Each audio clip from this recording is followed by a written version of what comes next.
Train Runnin'. I love that song, of course, and millions of people do. And there's a very famous electric guitar part that opens it.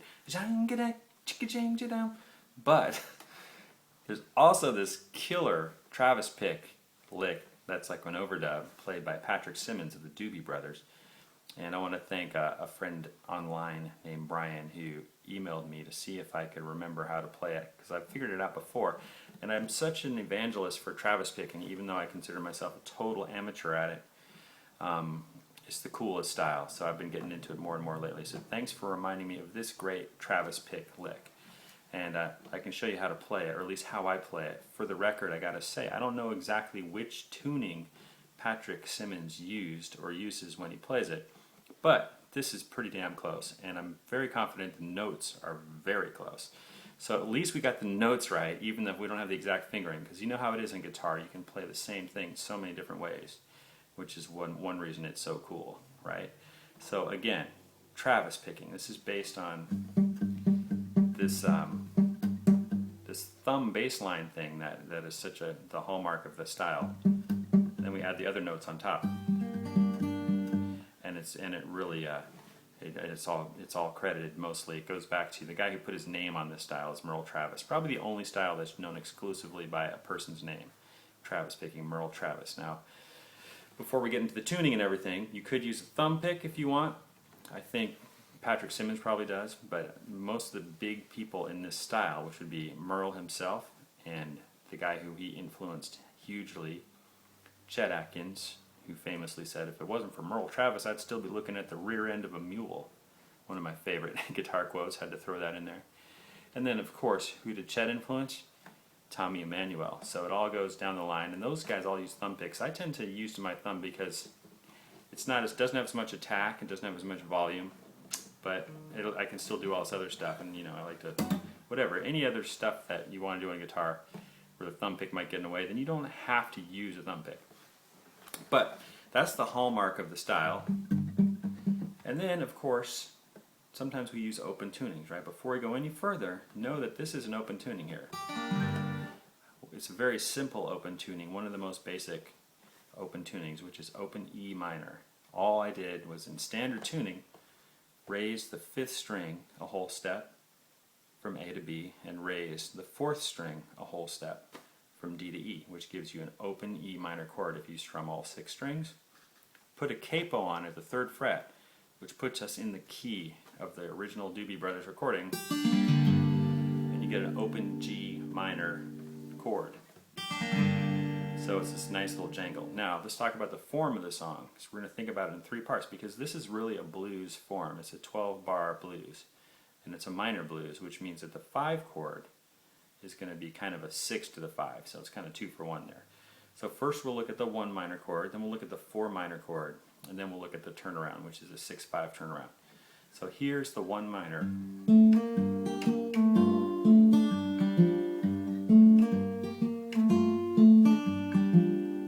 Great hypnotic lick right there.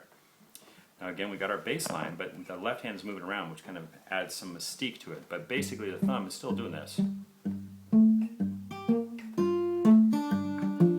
Only the last note does the thumb hit the 5th string. Otherwise it's all back and forth between the 6th and the 4th string. Our first note is going to be what I'm going to call the 2nd fret, because this is now our 0 fret. Let's pretend this is the nut and make things simple. This used to be the 5th fret, but now with the capo here, it's the 2nd fret. First finger, 4th string, 2nd fret. That's our 2nd bass note. Slide. Sorry. That's really what it is. 4th finger on the 5th fret of the 2nd string.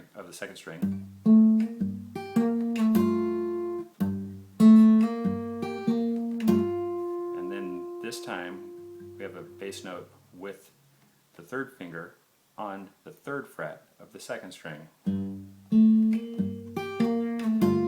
And you kind of hear this little slide there. I tend to exaggerate it a little bit because I like it, but if you listen to Pat, it's really subtle. And it's a cool little hook. Now again, ideally with this stuff, you let everything ring as long as you can. arch your fingers and stuff so you get the... And by the way, you could of course play that, but I'm listening to the recording and instead of being an open string, it really sounds to me like Pat has a fretted note going on there.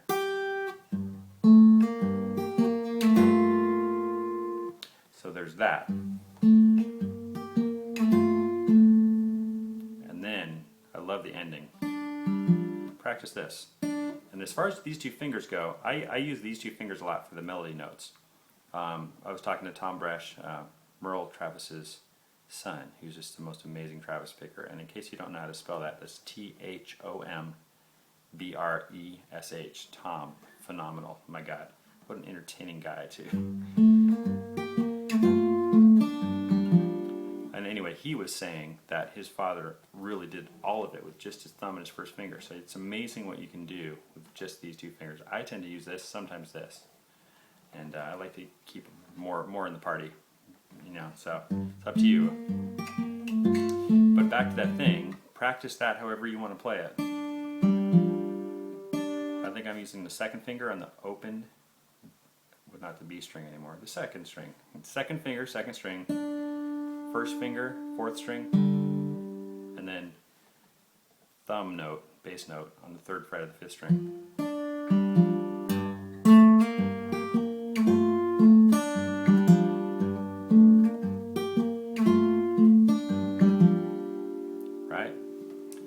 So that's our little loopy lick right there. But the fourth time, when we go to the next chord, which is going to be the 4 chord, we're going to buy ourselves some time. Instead of this being our last note, we're going to leave that string open, 5th string open. This is going to buy us some time to switch to the next chord.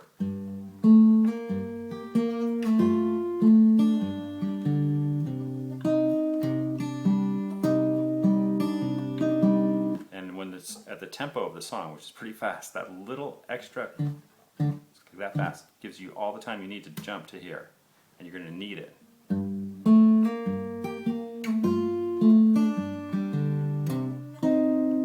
Let's look at this chord, our 4 chord, which is a 4 minor. Second finger on the 8th fret. Didn't mean to flip you off there, but there we go. Second finger, and it's not really the 8th fret, we're going to call it the 5th fret, right, because of our capo. Second finger, 5th fret, skip the 5th string, drop your 3rd finger on the 4th string, and your 4th finger on the 3rd string, and include the open B string. So maybe hit all 4 strings and make sure you got that. Those are the notes we're going to be dealing with. Now let's look at the bass line. Throughout this section, the 4 chord, the thumb is going to be going back and forth between the 6th and the 4th string. And the only difference, the only thing to remember, and this really adds so much, is that the second time you get to the 4th string, lift that finger so that the 4th string is open. Listen to how it sounds.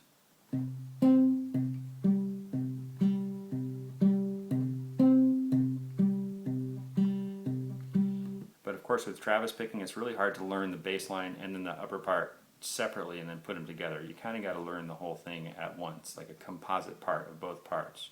So what we got here is, oops.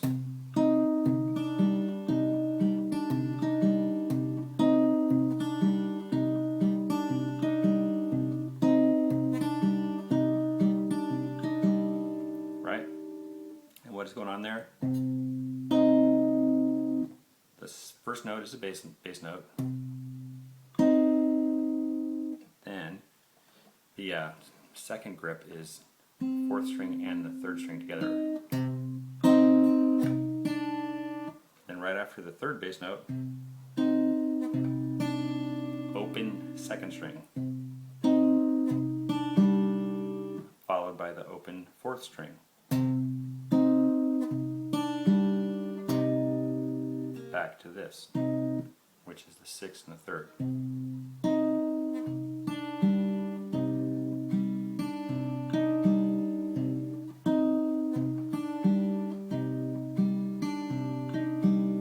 So it's pretty hypnotic once you get it going.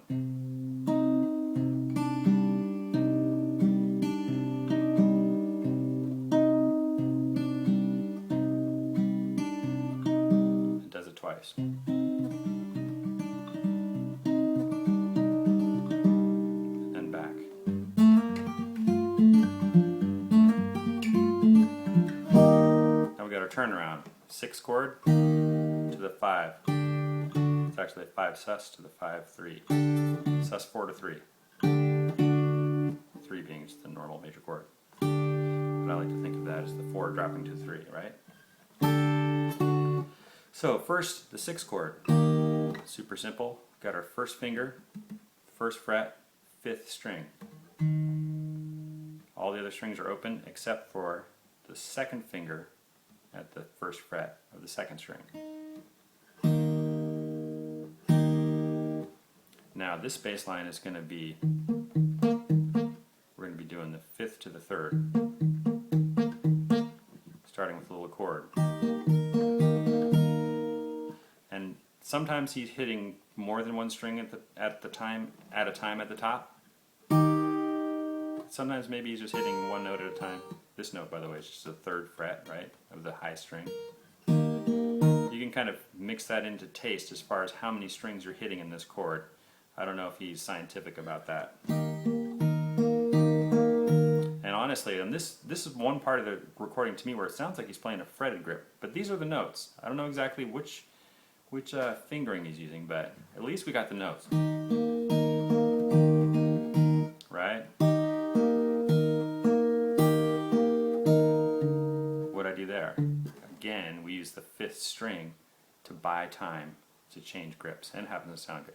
And at the speed of the song, we're going to need this little, as we did before, to jump to our new grip.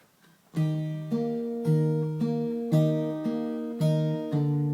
now beat 1 comes in. Sorry. One more time.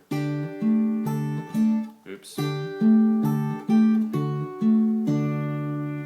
The first chord there, or the first thing you hear, is 3 notes. 1st finger, 2nd finger on the 3rd and the 2nd string. And before we go any further, let me show you the chord. We got 1st finger here on our fretting hand at the 2nd fret of the 4th string. Then we drop, next string is the 3rd finger on the 4th fret. And then we got our 4th finger up here at the 5th fret of the 2nd string. And then our 1st finger is also down here. It's barring the 2nd fret of the high string. So our first grip that we hear on the 5 chord is, it's a 3-note grip. And the bass line is consistent throughout the whole chord. From the 5th to the 4th string, 5th to the 4th string.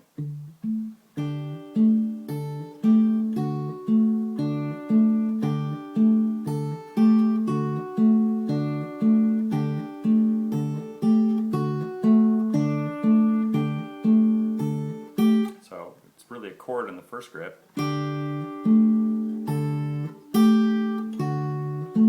the rest of it I think you can get away with mostly just single notes on the high part.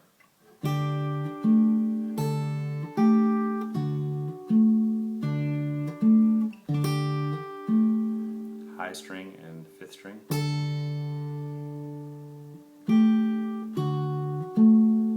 And then you're back.